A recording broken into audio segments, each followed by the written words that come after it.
Welcome back to Inherited Dawn, a One Piece podcast. We are breaking down the absolute masterpiece that is Alabasta, and today we're on chapter 181, the Super Spot Build Duck Race. A deceptively lighthearted title for a chapter that sets the stage for the final bloody act of this war. Oh, for sure. The fuse is lit, the bomb is about to go off, and the Straw Hats just pulled the most ridiculously brave, insanely brilliant stunt we have seen from them yet. This is one of those chapters that defines who they are as a crew. It's not about a punch, it's not about a new attack, it's about pure, unfiltered loyalty. It's a plan built entirely on trust, the kind of trust you can't buy or force. If you believe in that kind of loyalty, the kind that has an entire crew face down assassins for one friend, you're in the right place. Help our own little rebellion grow by following the show wherever you listen. Exactly. Let's get into it. The chapter kicks off and the clock is kicking. The rebels are 30 minutes out from Alubarna, on horseback, and they are not slowing down.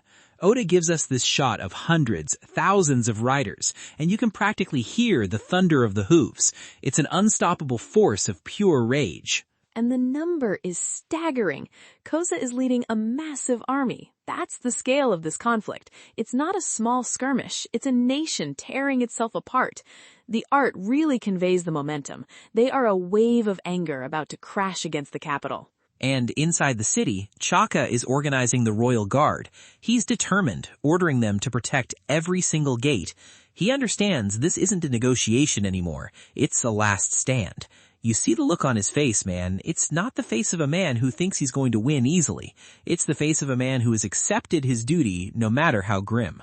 There's a profound sadness to his position. Pell is gone. Igaram is away. Of the kingdom's top commanders, Chaka is the only one left to defend the palace. He's trying to do the work of 3 men while facing an enemy he never wanted to fight, his own people. You feel the desperation. He's one of the guardian deities of Alabasta, and he's watching a huge part of the country march on the capital to burn it down. The weight on that man's shoulders, you can just feel it. He's not fighting monsters or pirates. He's staring down his neighbors, his countrymen, who have been so expertly manipulated that they believe their king is a monster. He's trying to hold back a flood with a shield. He knows it, but he has to try. It's a powerful and tragic image. The loyalty of the royal guard is absolute, but they're about to face their own countrymen. Imagine being one of those soldiers. The person on the other side of your spear could be your cousin, your childhood friend. Crocodile has created a no-win scenario for everyone in this country. A civil war, man. It's the worst kind of conflict. And just outside the city, the real villains are waiting in the wings, ready to pour gasoline on the whole fire. Oda cuts to them, and the whole mood shifts. It's calm. It's quiet. It's professional. Baroque works, specifically the officer agents, Mr. 1, Miss Doublefinger, Mr. 4, and Miss Merry Christmas, and of course, Mr. 2, Bon Curé. They're sitting there, so casually, having a little picnic almost, while a war is about to start just over the ridge.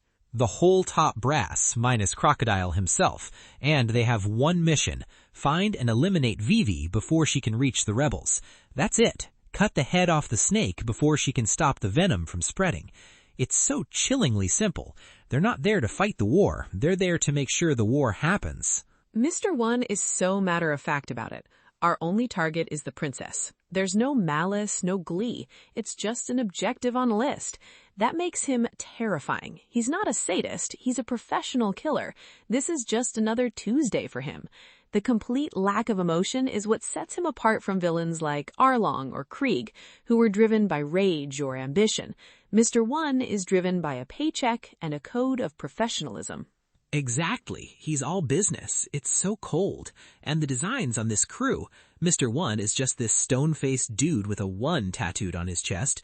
Miss Doublefinger looks like a deadly saloon owner. And then you have the complete weirdos. Mr. 4 with his giant bat, and Miss Merry Christmas, who looks like she's about to yell at you for walking on her lawn. Oda is a master at creating these instantly memorable silhouettes. And then there's Bon Curé, who is in a category all his own. He's posing, he's dramatic, he's providing all the flair and personality that Mr. 1 lacks. It's a fascinating collection of personalities, all united under one goal. For sure. And right as they're getting settled, what do they see on the horizon? 6 riders, 6 members of the super spot-billed duck troops, each carrying a passenger in a heavy cloak. It's a fantastic entrance. Just 6 silhouettes against the desert sun, kicking up a huge cloud of dust. Immediately you know this is the Straw Hats. And the agents immediately get confused. Miss Merry Christmas is doing the math out loud. We only have intel on 4 pirates, Luffy, Zoro, Nami, Usopp. They're scrambling. This is the first crack in their perfect professional facade, an unexpected variable. But then Miss Doublefinger connects a dot. She remembers the report about Mr. Prince. So 4 pirates plus Mr. Prince plus Vivi, that makes 6. Their intelligence is good, but it's incomplete. This is such a critical detail. They're a step behind and they don't even know it. They think they've solved the puzzle. It's so good. They don't know about Chopper. He's the ghost in their machine. They're working with a flawed data set, and that's the opening the Straw Hats need. It's a perfect example of how the crew's greatest strength is their unpredictability. They just added a new member, and the world hasn't caught up yet. To the world, to Baroque works, Tony Chopper doesn't exist, and that ignorance is about to cost them. It also shows a major weakness in Baroque Works' intelligence. That underestimation starts right here. He's the piece on the board the enemy literally cannot see. Mr. One, of course, cuts right through it. He says the number doesn't matter. Just find the target. He's trying to get them back on track. Stop thinking, start killing. He is pure, brutal efficiency. Again, that cold pragmatism. But the problem remains. All 6 riders are cloaked exactly the same. They're moving fast. There's no way to tell which one is Vivi from a distance. The identical cloaks are a simple but brilliant piece of psychological warfare. It creates doubt, and in a time-sensitive mission, doubt is poison. The tension is just ratcheting up. You can hear the rebel army getting closer. Mr. 2 even points it out. I can hear the rebels' war cries. They are running out of time. They have maybe 5-10 minutes at most. They have to act now or Vivi slips through their fingers and potentially stops the entire war that their boss has spent years orchestrating. So Mr. 4 makes the first move. He steps up with his giant 4-ton baseball bat, and his dog, Lasso, who is also a gun, spits out an explosive baseball. The sheer absurdity of a dog that sneezes explosives is, well, it's One Piece. And it's a total whiff. The ducks are just too fast. They peel off, splitting into pairs and scattering in different directions. This is where the genius of the plan kicks in. It's not about sneaking past. It's about causing maximum chaos. It's a forced error. They presented a puzzle Baroque Works couldn't solve, and when they tried to break it with brute force, the puzzle just broke into 3 smaller, faster puzzles. It forces the agents to divide their forces. They can't let any of them go because any one of them could be Vivi. So they have no choice but to split up and pursue. The Straw Hats have dictated the terms of the engagement completely. They chose the time, they chose the method, and now they're choosing the battlefield. The chase is on. Mr. 4 and Miss Merry Christmas go after the pair that headed south. They're the weird power duo, so it makes sense they'd stick together. He provides the brute force, she provides the brains, or at least the insults. Then Usopp, who we see clearly, fires a flame star straight at Mr. 1. This is a moment that deserves to be highlighted. Usopp, who we know is terrified, who we know is not on the same power level as these monsters, deliberately targets the strongest and most dangerous person on the field. My boy Usopp, firing on the most dangerous man on the field. He knows he can't win, but he's drawing the big dog's attention. That's courage right there. It's not about being fearless, it's about being terrified and doing it anyway. He's not trying to beat Mr. 1, he's trying to make Mr. 1 chase him. He's controlling the enemy's movement with his own bravery. It's a super tactical move. And Mr. 1 just casually blocks it with his bare hand, doesn't even flinch. His skin makes a metallic sound. It tells you everything you need to know about the power gap Usopp is facing. After that, Mr. 1 and Miss Doublefinger give chase to the pair that headed west. They're the top 2 agents, so they take a pair together, likely assuming it's the one with the strongest fighter protecting Vivi. And then there's Mr. 2. He just gets straight up run over by 2 more ducks heading southwest. It's hilarious, a great comedic beat in the middle of all this tension. He's doing his ballet poses and then wham, he's a pancake. But it also sets up his pursuit. He shakes it off and goes right after them, furious and yelling about his Okama way. So the board is set. The matchups are locked in. Oda gives us these incredible panels revealing who is under each cloak. To the west, you have Zoro and Nami, who we see throw off their cloaks, facing Mr. One and Miss Doublefinger. The number 1 and 2 agents against the swordsman and the navigator.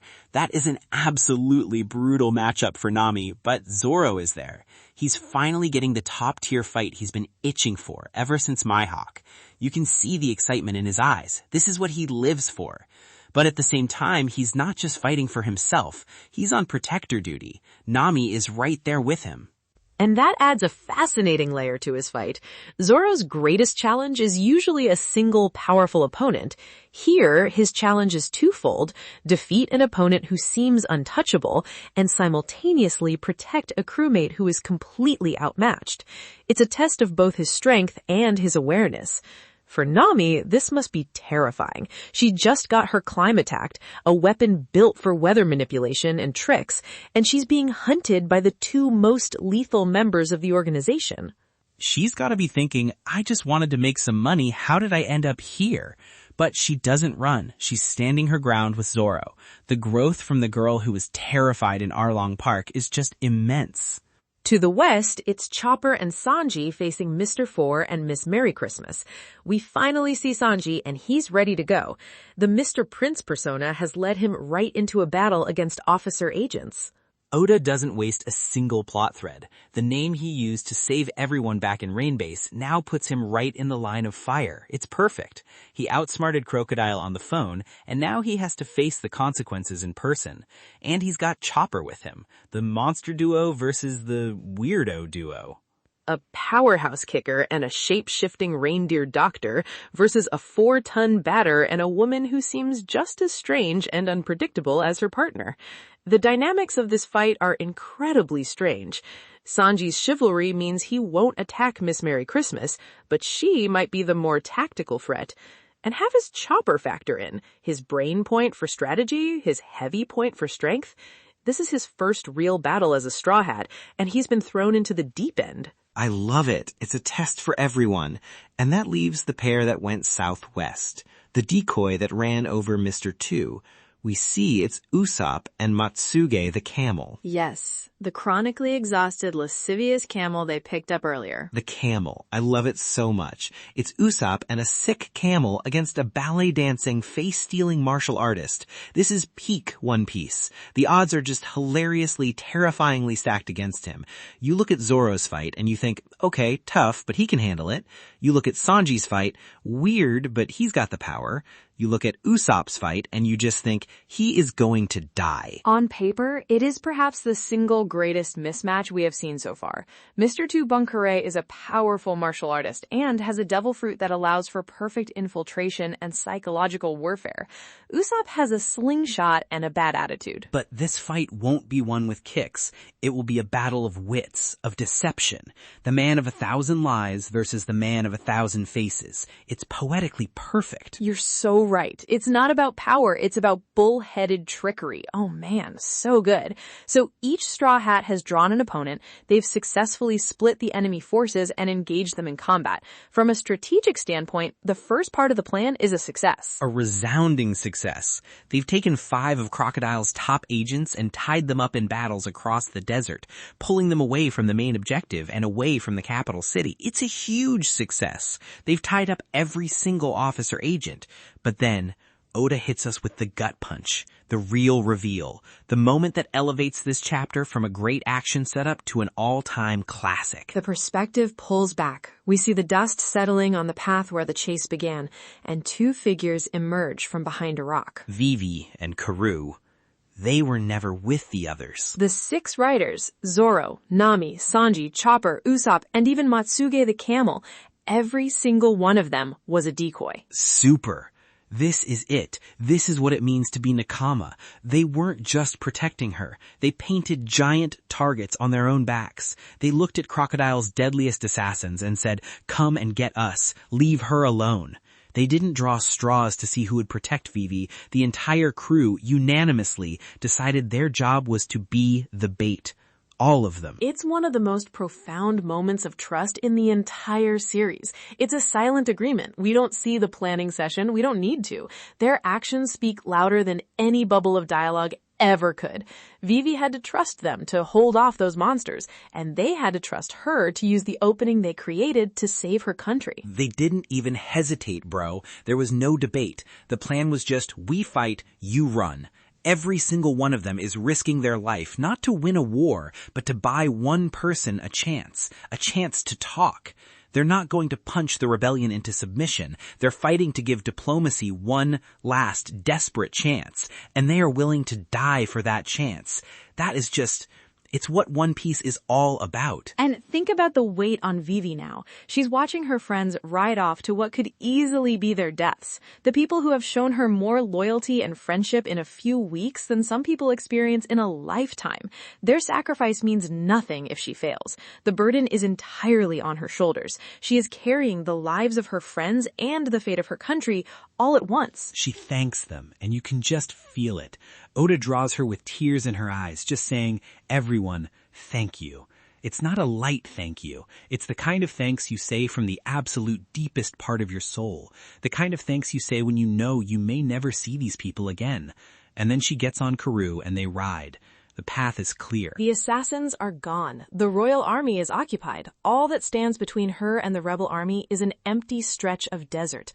The stage that her friends have set for her is now hers to command. It all comes down to this.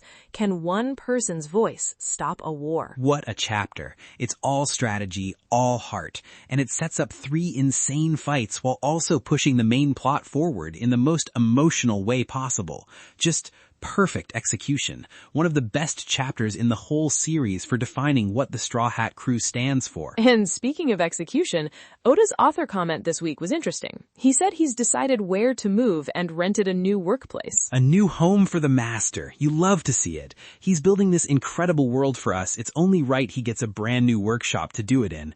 Good for him. Can you imagine the sheer volume of paper, pens, and ink that man must go through? He deserves a comfortable place to create this masterpiece. It's a small, humanizing detail in the middle of all this epic chaos, a reminder of the person behind the story. While we're agonizing over the fate of Alabasta, he's dealing with movers and rental agreements. Life continues, even for a storyteller of his caliber. For sure. All right, that was chapter 181, an absolute banger. Before we get to predictions, we want to know what you think. Every one of these fights is a toss-up. Let us know in the comments who you think has the toughest matchup. I know my answer is Usopp, but you could make a real case for Nami too. I have a feeling the answers will be varied. Okay, predictions for chapter 182. What do you have for me, Franky? Okay, prediction 1, Vivi reaches the rebel army. She gets to Koza, but he doesn't listen. The momentum of the rebellion is too strong, and he probably thinks it's a trick. It could even be a Baroque works agent disguised as Vivi for all he knows. She's going to have to do something drastic to get through to him, and it won't be as simple as just showing up and yelling stop. The rage is too deep now. That feels right. The conflict has too much inertia to be stopped by words alone. He's seen his own town dry up. He's seen people suffer. He's not just going to take her word for it, even as his childhood friend. What else? Prediction 2, we're going to see the beginning of Usopp v. Mr. 2, and it's not going to be a fight of strength. It's going to be a battle of deception. Mr. 2 can change his face, but Usopp is the king of lies and trickery. I think Usopp is going to use his pop greens or his dials. Wait, he doesn't have those yet. Okay, he's going to use his weird gadgets, his ketchup star, his rotten eggs, whatever he has, to create openings and disorient Bon Curé. He's going to have to use his wits and his environment to survive this. A battle of tricksters. I like that. A classic archetype clash. Your third? My third, we're going to see Zoro clash with Mr. 1, and we're going to learn what his devil fruit power is. And my bet is that it's a power that makes him impossible to cut with normal means. His whole body is a blade, or turns into blades. Zoro is going to swing his swords, they're going to clang off this guy like he's made of steel, and Zoro's going to have this moment of realization that his entire fighting style up to this point is useless. He's going to have to figure out a whole new level of swordsmanship to even scratch this guy. A classic challenge for a swordsman. How to cut the uncuttable. Okay, my turn. My first prediction is that with the Straw Hats and the army occupied, Crocodile makes his real move. He's not going to be waiting on the sidelines. We'll see him inside the palace, beginning the final phase of Operation Utopia, and it has nothing to do with the battle outside. He's let everyone else run off to their little fights, clearing the board for his true objective. Oh, I like that. The classic villain misdirection. While everyone is watching the left hand, the right hand is stealing the prize. What's next? Second, the fighting will breach the city walls, but not from the rebels. I think Chaka and the Royal Guard will end up fighting Baroque Works billions who have infiltrated the city. Crocodile wouldn't leave the capture of the capital to chance. He'll have agents inside, sowing chaos, opening gates, and targeting key infrastructure. Chaka himself will be forced into a serious confrontation to protect the palace while the Straw Hats are busy outside. The city will be attacked from within and without simultaneously. The chaos spreads. Makes sense. A multi-pronged attack. And your last one? My final prediction connects to my first. As Crocodile enacts his plan, we will get a direct mention of the poneglyph in Alubarna and the ancient weapon Pluton.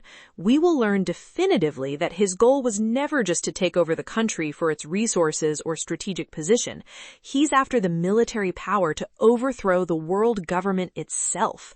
The Civil War is just a smokescreen for a history-altering heist. He's not just any other king. He wants to be the king of the world. Bro, that is a heavy one. If that's true, this is so much bigger than just Alabasta. The whole world is at stake. We thought Arlong was a big deal because he controlled an island. This guy is playing for the whole planet. It always is when you're dealing with the hidden history. The Void Century casts a very long shadow. Man, I can't wait to see what happens next. This is getting so good. The fights are set, Vivi's on her way, and the big bad is about to make his real move. Let's go. It is. We'll find out next week. For now, thank you for listening to Inherited Dawn. Be sure to follow us, leave a review, and we'll see you on the next wave. Later.